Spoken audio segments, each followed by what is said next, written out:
Hi, hello, welcome back to another episode of Musings podcast. I'm your host Gumbo Mildred, and I'm so happy that you've joined me on another Wednesday for another amazing episode.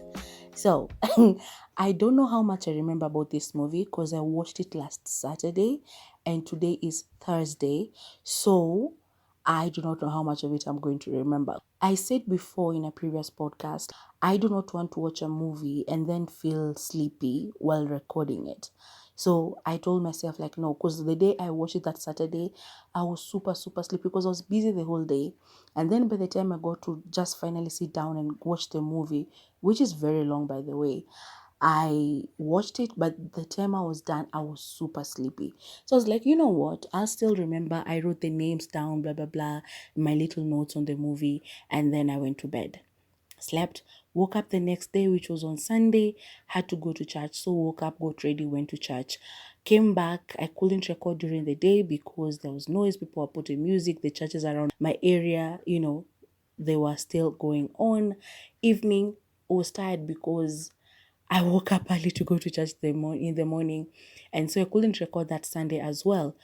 Monday, I don't know. I gave myself an off day because I've been trying to write. So I remember waking up on Monday and being like, let me try to write again. But then I just couldn't. So by the time this episode comes out, maybe I would have put out chapter 5 or even maybe chapter 6. I do not know. But I've gotten writer's block. I know what I want to write, but then I just can't write it. Like connecting this part of the story and this other part of the story, the in between is just it's just not coming to me. So I go to write. I remember I wrote an entire page and I deleted it because like that's not what I want to do. And then I changed it again, started writing something else. I just couldn't. So that's what I was struggling with that Monday. And I think I wrote 2 paragraphs and I just couldn't continue doing it. And then the rest of the day I was just procrastinating. Then I was like, okay, I'll record it in the evening when it's quiet. Came evening, nothing. I remembered about not recording it the next day on Tuesday. I woke up with the story the way I wanted to write it in my mind. I deleted what I had written, started writing this next one. Again, could not finish. Wrote an entire page and then I just couldn't continue. In the evening, again, forgot to record. Wednesday, I did thorough cleaning my house, blah, blah, blah. By the time I was done, it was late in the evening because I also had to cook, blah, all these things. And I just couldn't. So today, I've just finished watching something and I was like, okay, let me record this because if I don't, I'll forget about it. But I still have like next week's shows, so I'm good. But it's better like after I've watched a movie, I record it immediately so that I don't forget the feeling that I had while I was watching it. I usually like watch and then record immediately. But this time it has taken me a couple of days. So if there's something that you'll watch for yourself and be like, oh no, she didn't say this or she didn't mention this. That's why it's an open space, right? That you can go to the comments and tell me, yeah, I thought about this and this when I watched this part, I felt like this, blah, blah, blah. But all in all, I'm happy that you're here. All the people who have subscribed, I'm thankful. And I just pray that you're going to continue coming back every time I put these things out because honestly, as I said before, I don't know why I'm doing this and I keep feeling like I need to give up. But even if it's just one person or 2 people who are watching, you encourage me so much to continue doing it. So yeah, unless I woke up one day and it's just 0 views on all of them. Yeah, that's the time I think I'll probably be like, yeah, I better give up. But as long as even if it's just one person or 2 people, I'm super grateful. So continue listening and continue watching and continue texting. I just wish that you will comment here so that I could know instead of texting me on my WhatsApp or DMing me and telling me that I'm doing a good job, why don't you write it in the comment section below, okay? Now, on today's episode, I'm going to be giving a review of a Kenyan movie called Mvera. Mvera is a 2023 Kenyan movie written by Voli Nogutu and Kahindi. Yeah, it's directed by Daudi Anguka and produced by Erastus Mutua. The cast members include Lena Sande, she plays Mvera. Patrick Owino plays Mr. Thabiti. Zuhura Shabani plays Bicharo, that is Mvera's grandma. Victor Opondo plays Steve. Hilary Namanje plays Mzee Kombo. Kabibi Salim plays Saumu. Winnie Bwire plays Mvera's mom. Washington Opondo plays Patrick. Juma Shibe plays Mangi. Ruby Kache plays Chiriku. Neema Sulubu plays Kadzo. Prezia Owade plays Sally. George Ocheng plays the truck driver, amongst other cast members. This movie had a lot of cast members, like so many of them. You can go to Google and check on the, is it IMB what something? That one, IMD something or IMB something, that one. Go and check like the full list of the cast members. There were so many people, like so many. Some of them I couldn't even just go through. Now, if you love spoilers like me, continue watching this, continue listening to this. If you do not like spoilers, please leave, go to Netflix, watch Mvera, and then come back and tell me in the comment section if you agree with me or if you do not, because this is official spoiler alert. Mvera follows this lady called Mvera, and they started in the village. They're Mijikenda, if I'm not mistaken, and the grandma is telling us the story of the Mijikenda people. And so the grandma was telling her this story of this amazing person who was born to take care of the Mijikenda people, and then she says that even if she's no longer there, she comes every once in a while to help the people of that community whenever they truly need her. And so Vera goes like, have you seen the poverty in this area? Like, our people, our neighbors are poor, we are poor, nothing is working for us in this area. So why isn't she taking care of everybody at the moment? The grandma continues impacting some wisdom in her, but so this place where they live, that village where they live, there's this person that is Mr. Thabiti. He uses, I think, the combo to talk to the villagers and ask them to participate in this. It's like a scholarship thing that he does for the people from the village, where they go to him, he helps them, they go to the States and other foreign countries so that they can get jobs or to study. And so he does that, I think, yearly. But then the thing is, when these people leave, they never come back. So one of the people who had left the village and never came back was Mvera's mom. And so Mvera wanted to leave as well. So in the program, they had come and done all these things that they were doing, selected a couple of people. I don't know how they were selecting them, because all of these people had other people who could miss them. So I don't really understand how they were doing it. It was stupid because of the exact thing they were going to do to these people. That's what I mean by that.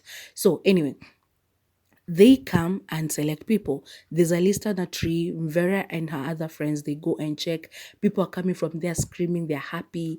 They've been selected to go abroad. And Vera checks the list and she's not on the list. So she's surprised because she starts asking, like, how do they select these people? This is so unfair, blah, blah, blah. And other people are happy about it because they've been selected. One of the ladies there tells Mvera not to worry, maybe she'll get it the next time, blah, blah, blah. A couple of days later, the bus has come. They're supposed to get in and be taken to this place. So people are lining and Vera is going to tell her friends goodbye. But then she meets, I think it was Chiriku. She goes to hug her and takes Chiriku's papers, because you're giving these papers that show you're supposed to be going. And I think also her passport or something, because she took everything.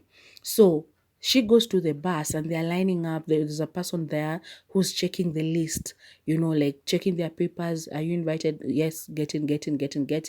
Chiriku follows and she's crying because her documents are not there. I wish she knew that she was being saved from the torture that these other people are going to face. So she is left behind crying. I don't know, the man who was supposed to marry her was following and crying as well. And then there's Vera's boyfriend also was following them. Like, it was so chaotic. There's a lady there who had a little baby. She was still breastfeeding and she left her baby behind because she was going to go abroad. So she left the baby with her husband. And there's another girl who left her boyfriend behind. They were supposed to be getting married, her fiancé, and all of this. Like, it was just people leaving their loved ones behind. That's why I'm asking for the things that these people are going to be doing to these people. Like, couldn't they have picked people who would it be missed? Like, it was crazy for me, but anyway. So they're taken to this place, a beautiful home. I think it is a resort. Like, the size of it looks like a resort. I know there are big houses in Kenya as well, but the size of it and the surroundings and everything, it was a big place. It looks like a resort. But then they're taken to this room and they're fed well and they're shown a beautiful place to sleep. Like bunk beds, yes, but it's clean, blah, blah, blah. But then when they go to sleep, they're locked in.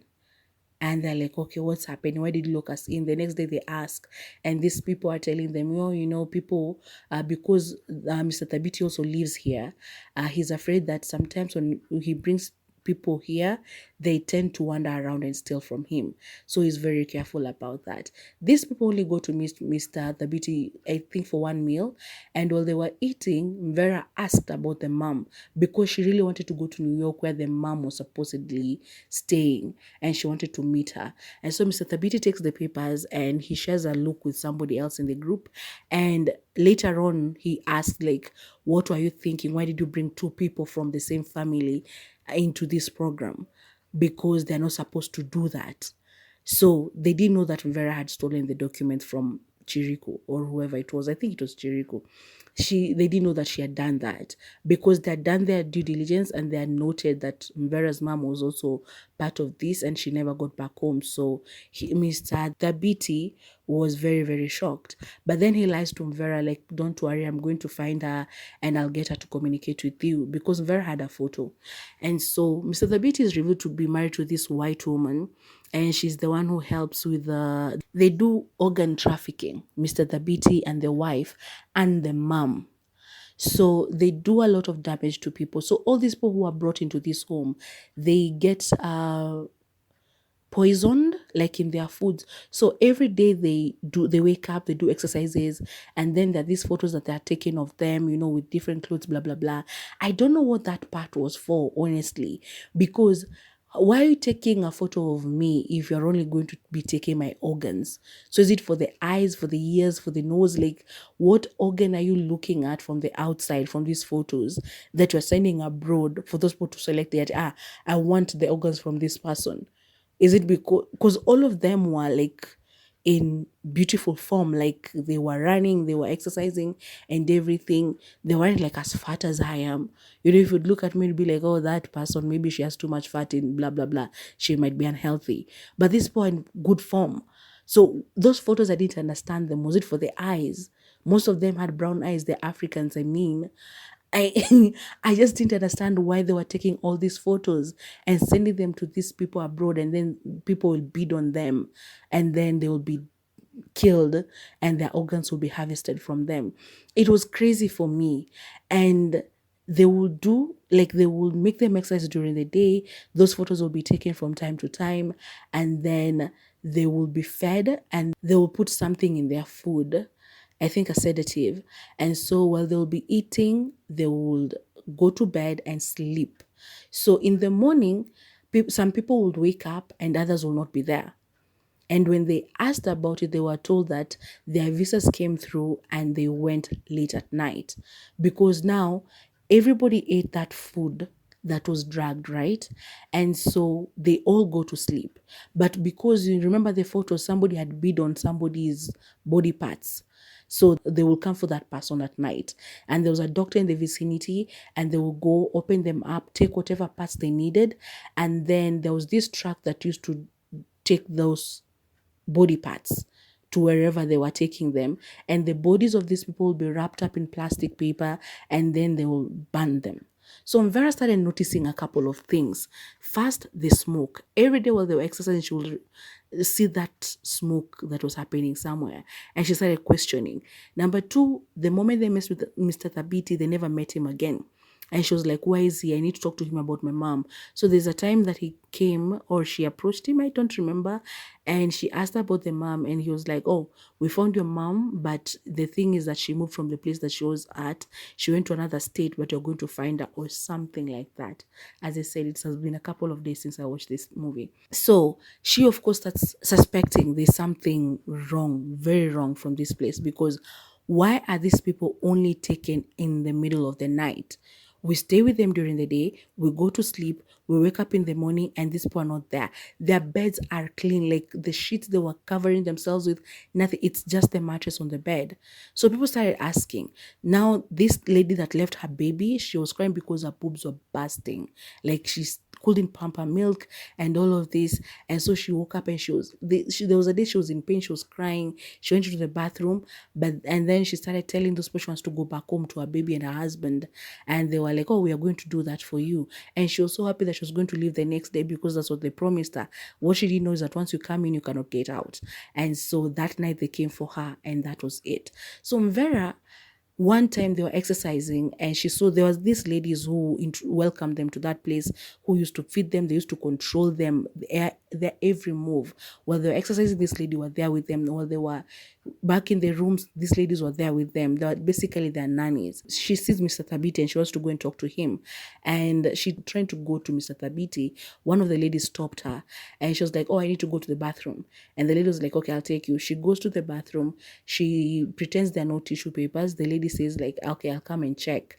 But she throws the tissue papers outside the window. That's Mvera. This lady comes, checks, none of the toilets have tissue paper. So she goes to get some. Mvera leaves the toilet, goes to this room where these people are talking. Mr. Thabiti was one of them.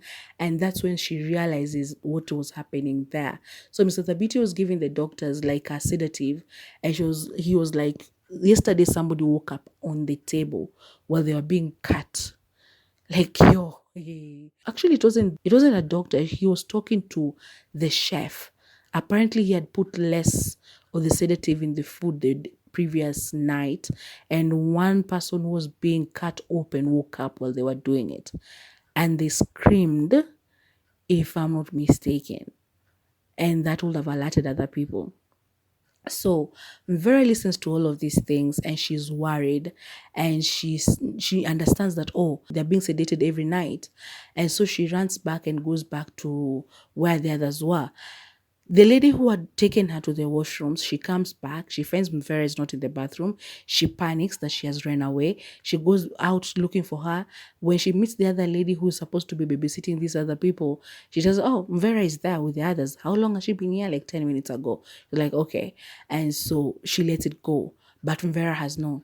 During dinner time, Mvera knows now that the food is being sedated, like it's being poisoned, basically. And so she doesn't want to eat it, but this lady is looking at her. Actually, they would be asked, like, why aren't you eating your food? You have to eat your food, because they knew that's the only way they could sedate them. And so Mvera eats because, she can't say what she had. And then afterwards, she goes and forces herself to puke so that that can all get out of her system. And so she goes to bed like the others, and they come for, is that the night they came for the lady who was being told she's going to go home for her child the next day? Yeah, I think that's the one. So they come for her at night, they carry her out, all her things are stripped. One of those ladies who are babysitting them actually steals like her clothes and stuff. And then Vera is noticing all of these things. She follows them to see where they're taking her. And that's when she realizes that they're being cut open for body parts. So Mvera panics, and she's like, she needs to leave that place. So at the end of it all, it's only Mvera and a lady called Saumu who are left. Everybody else has been taken. For some reason, nobody was bidding on Vera and Saumu. And Saumu hurt her leg. I don't know what she was doing. I think while she was exercising or something happened, she hurt her leg. And so it was just her and Vera. And when on the other side in the village, the parents were asking, like, our children leave, but we never hear from them. They're asking Mzee Kombo. And so he calls them and pretends that they are abroad, tells them to tell their people that they're abroad. There's a time Vera spoke to her grandma, told her that, yeah, they've already gone abroad. She's looking for her mom and all of these things. She actually took a video of herself. And the other lady as well, I think Saumu, they always used to do this when the parents in the village were asking, like, where are our children? You always take them away from here, but you never hear from them again. They didn't know that their children will go and never come back because they're already dead. And so Mvera, the next day, I think, she finally confesses to Saumu. She tells her the truth, like, you know what, we cannot be eating this food because this and this is what happens. And so that night they eat, and then they do the thing, both of them, they force themselves to puke. This other lady, Saumu, was not happy with Mvera because, one, she remembers how Mvera got there.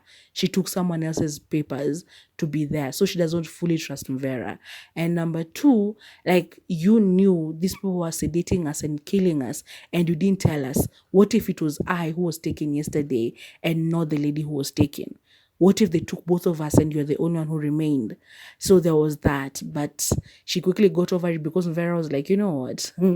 We have to get out of here. And it was true. So they hatch a plan.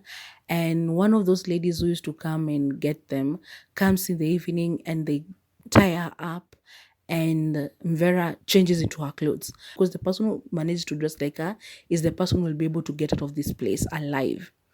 But then, because Saumu's leg was hurt, she was like, I wouldn't be able to run even if I was able to get out of this place. So you do it. But she's like, but I'm not remaining behind. We're leaving, both of us, and I don't know how we're going to do it, but we are.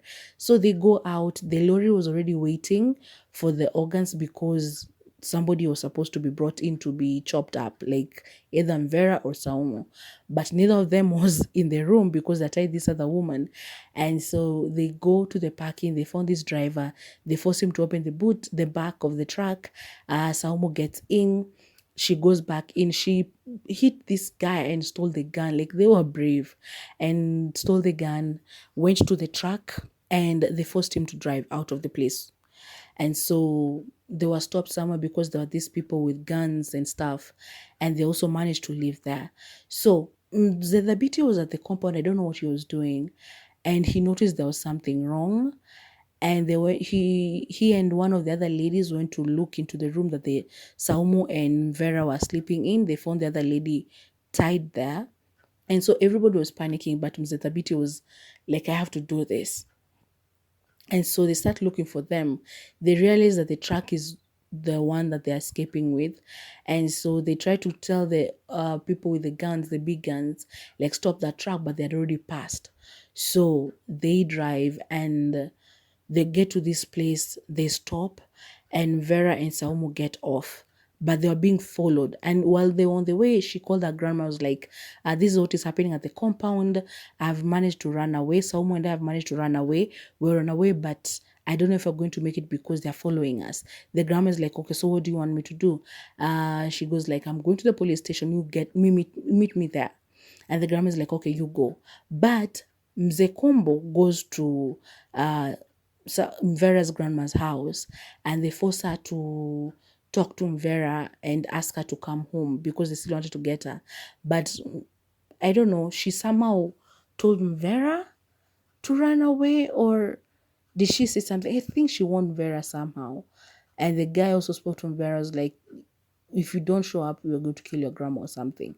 But anyway, they killed the grandma. They had to run. So Mvera runs away. They had tied the truck driver on a tree. So these guys catch up to the truck. They found Saumu there. They take her back, but Mvera manages to run away. So she runs and runs and runs, and the spirit of the Amijikenda goddess or warrior she helps her out, and somehow she's found and she's taken to the hospital. And while she's at the hospital, she learns that her grandmother is dead, and she knows who did it. And Saumu, on the other hand, because she has been taken in, she goes back and she's forced to talk to the grandma, because when Vera wakes up at the hospital, she tries to tell them what had happened to Saumu, that Saumu is in trouble. They go and confront Mzee Kombo at his place, and he calls Mr. Thabiti, and Mr. Thabiti gives the phone to Saumu but tells her that, I know your dad is sick, so you either cooperate with us and we help save your dad, or you don't cooperate with us and we end you and we end him and your mom as well. So she cooperates and she goes like, okay, fine. She talks to the mom on the phone and she lies that she's okay. And she even says that Mvera is just lying because she wasn't part of the people that were selected, but she hid and joined them anyway. When they chased her away, she went back destroying the name of that group. But the moment she only said that after she had that, Mvera had made it to them, because her thing was, you run away and make it to them and tell everybody so that they can know. because if we both are caught, then nobody will ever know what is happening in this compound. So the moment she had that Mvera had made it, she was like, okay, now I can lie because Mvera is going to make sure that people know what is happening. So she lied. She ends up being killed, and she's thrown into a hole like the others, and she's burnt. And so Mvera realizes that Mzekombo wants to kill her because there was a nurse at the hospital who sedated her before she could tell the whole truth. And when she wakes up, the nurse has come back again, and one of the thugs from the PT's compound has come to kill her. But Mvera had this guy who loved her. I think he was the boyfriend or something. He came in just in the right time, and he helped fight that guy, and they defeated him. Knowing that has happened, and Zekombo, I think his son was calling that thug. They take photos using that guy's phone, and they send it to Zekombo, who sends them to Mr. Thabiti, like tells him like, yeah, she's dead. And so they're happy because their plan has worked the way they wanted. Mvera is dead, Saumu is dead, nobody can live to tell the truth. In Mr. Thabiti's compound, the people who were working there, the chefs, those house girls or something, whoever they were, the nannies as I call them, all of those people have decided to run away. The Bitty's mom has told them to run away because Mr. Thabiti is going to kill them because they allowed all of that madness to happen. And so they're on the way running away. He comes with a gun and is like, okay, I know where all of you live, where your parents live, your children, your husbands, whatever. I know where your homes are. So you try to leave this place and I'm going to end everyone in your bloodline. So they go back to their compound. But the mom has a very dark history with the Bitty, and we are shown throughout the movie Thabiti's story. So Mr. Thabiti was a young boy, and the dad was very, very abusive. He used to beat the mom up, and I think he also used to beat the son, that is Thabiti, while he was still young. And so one time while he was beating the mom up, Thabiti hit the dad, and he stabbed him, I think, a couple of times. And that was the beginning of his doom because, he was an evil person. After he killed the dad, they went to the backyard and they burnt the body. And the mom always put him down. The mom always insulted him, always putting him down, telling him that he can't do anything well. Even when he killed the dad, she was like, you killed him a little bit too late, because she was left in a wheelchair by the beating that she got the last time. And she was always like, if you had killed him before he left me on a wheelchair, it would have been better. But you had to wait and do it after. And so even when he was burning these people up, he would call the mom to go and see it, because it was like a messed up thing that he used to do with the mom. It was just so crazy. But anyway, no matter what, it does not justify the way he was treating other people. You cannot kill people for fun. And the mom actually sold him into one of those people, because at some point when he was a teenager, I think one person came to take him. I wondered where that story went, by the way, because either I did not pay attention to it, or they just never finished the story, because he was brought into the business when somebody came for him and he wanted to sell him for parts or something as well. So I don't know how it happened that he avoided being killed and his organs being taken until he became the thing that he was sold into. That story, that part, we were never told. Unless it was told and I did not pay attention to it. But that is one part that I did not get. Like, what happened? How did he become the person that he became? Because just telling me that he was taken to that, he could have ended up being a better person. So, I don't know. Maybe it's just me. But anyway, with Mr. Thabiti thinking that Mvera is dead, they go back to the community and they're like, okay, so I'm going to vie for a government seat. Wow. Because now he's all beloved and people believe him all over again and stuff like that. And so people are there, they're supporting him and they're happy. But then Vera, her boyfriend, and a group of other people, they walk in the meeting while the meeting is going on. And Mr. Thabiti runs to his car with Mr. Zaikombo and his thugs.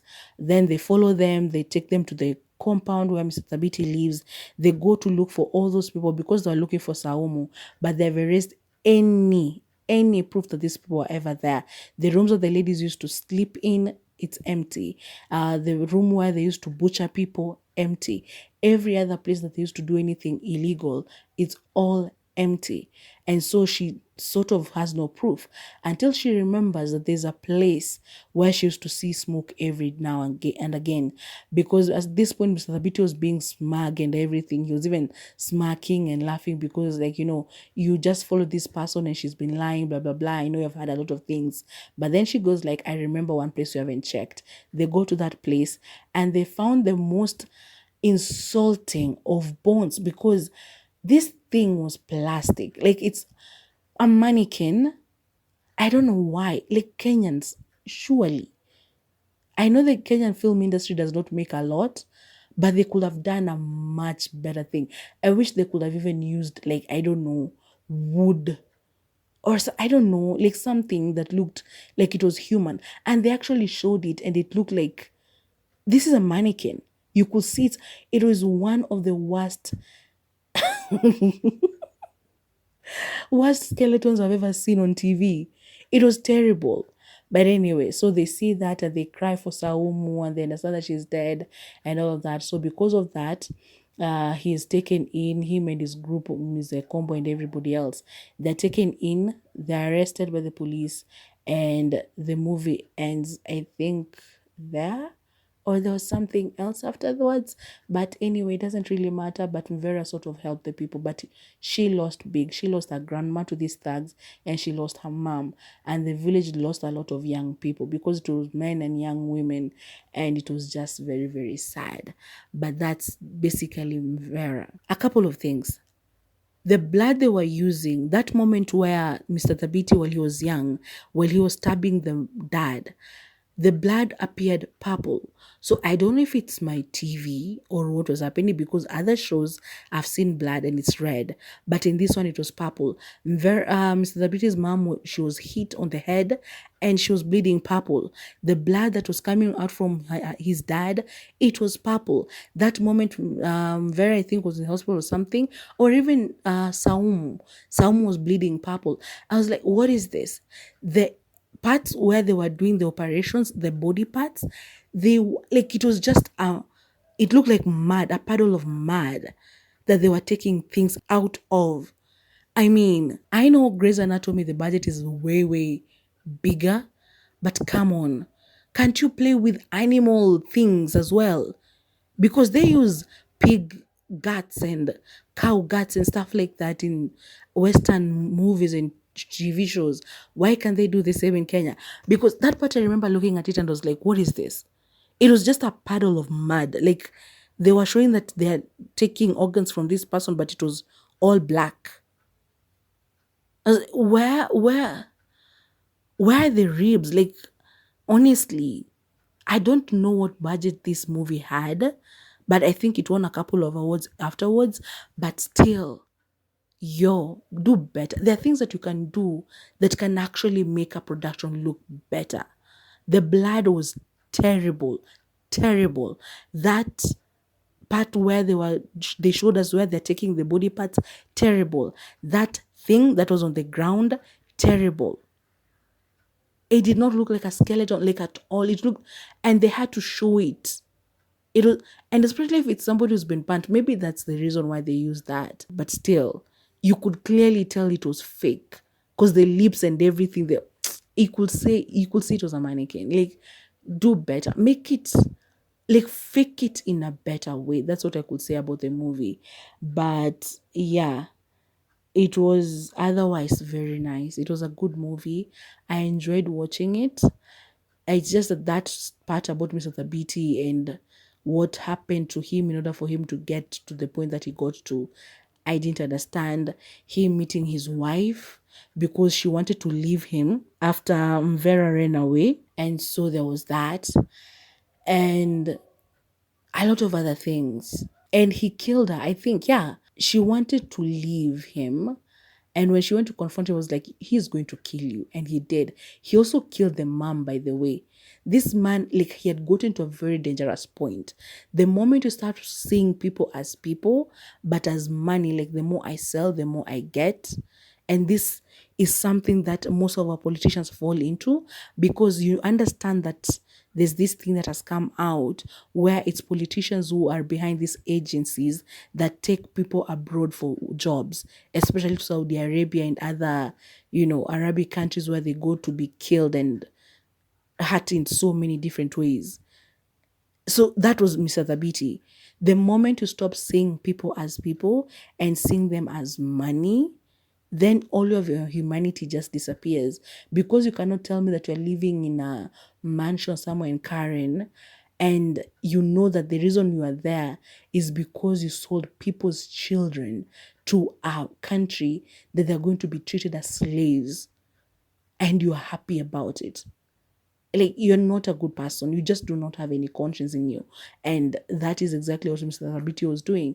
This was, I don't know how many rounds of him taking people from this village and going to kill them for parts so that he could continue being a millionaire or whatever status he was. And these people kept asking him, and they kept on just lying. And the people from that village also saw, I think, daft, because more than 10 people have left this place. None of them have been heard from ever since they left. None. Whenever they ask, oh, people just go disappear, they start their new lives, or maybe blah, blah, blah, they're in between jobs. You cannot tell me that everyone went the same way. Like, their stories were the same. They all went and they couldn't find a way to communicate. No. Mm-mm. Mm-mm. And the villagers just kept accepting and kept applying and living. I know wanting to escape poverty can lead you to do such things, but the villagers, even I was judging them. I was really, really judging them. Because why would you do that to yourselves? You didn't hear from 5 people who left last time. You have never heard from the 10 people who left the other time. You have never heard from the 20 people who left that. And you're okay with it and you keep applying and keep living. But anyway, it's a human nature, I think. You want better, so you think that outside there is where better is. The person who survived all of this was, I think this was her name, Chiriku, the one that Mvera stole her papers from, because if she had gone, she would have been killed too. So she was the sole survivor.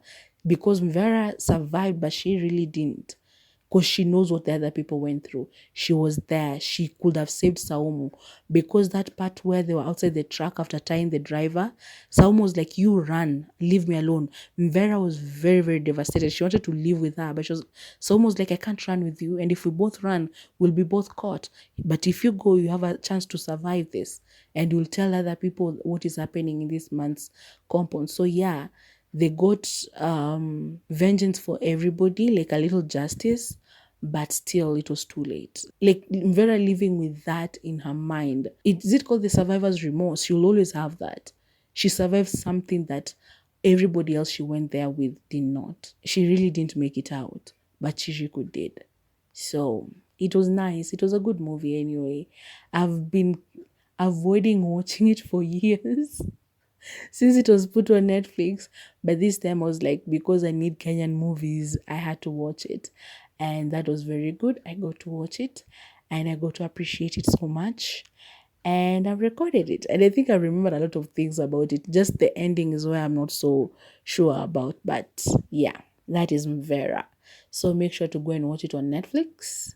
I loved it. So I'll give it like a 6 out of 10, because it's just not the type of movie that I usually enjoy watching. But it was still very, very good and it was entertaining. I kept feeling like screaming a lot of times. But yeah, it was good. So please, please, again, go and watch it on Netflix and then come back and tell me in the comment section down below if you agree with me or if you do not, if you enjoyed it, if you did not. Follow me on my Instagram and my TikTok as well. Remember to make your orders Mimi's Pastry Treats. Just DM me and I'll bake for you what you'd like. And remember to tell a friend to subscribe.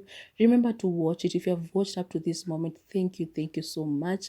Please come back next time and do the same thing. You can go back to previous shows and just watch them. I told you, you can just even put it in the background while you're doing a thing, and it will be super, super helpful, because it will show that people are watching it and they're watching it through. not the first 2 seconds and then they stop. So yeah, I'm going to leave it at that. Make sure to like, share, subscribe, and hit the bell for notifications so that whenever I upload something new, you're going to be amongst the first people to come and watch. Okay, bye bye now.